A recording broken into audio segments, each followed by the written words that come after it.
কলকাতা শহরের ভোর। ঘড়িতে তখন ৫টা। চারপাশে নীরবতা, কিন্তু রান্নাঘরের আলো জ্বলছে। মা জেগে গেছে। আজ ছেলের গুরুত্বপূর্ণ পরীক্ষা। মা আস্তে করে দরজা খুলে দেখে বই বুকে নিয়ে ঘুমিয়ে পড়েছে সে। চাদরটা টেনে দিয়ে কপালে হাত রেখে ফিসফিস করে বলে, তুই পারবি বাবা, আমি আছি। নিজে ঠিকমতো না খেয়েও ছেলের জন্য দুধ, টিফিন সব গুছিয়ে দেয়। সারাদিন মনটা কেমন অস্থির থাকে, বারবার ফোনের দিকে তাকায়। বিকেলে ছেলে ফিরে এসে বলে, মা, খুব ভালো হয়নি।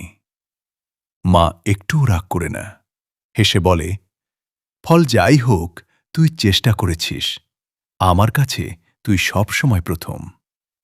বছর কয়েক পর ছেলে চাকরি পায়।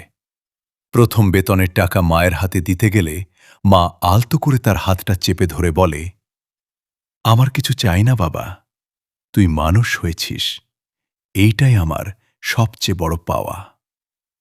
মা কখনো নিজের স্বপ্নের কথা বলে না, নিজের কষ্ট লুকিয়ে রেখে সন্তানের মুখের হাসিটাই আগলে রাখে। এই পৃথিবীতে সবচেয়ে গভীর, সবচেয়ে নিঃস্বার্থ ভালোবাসার নাম মা। किसका डर तू दुआओं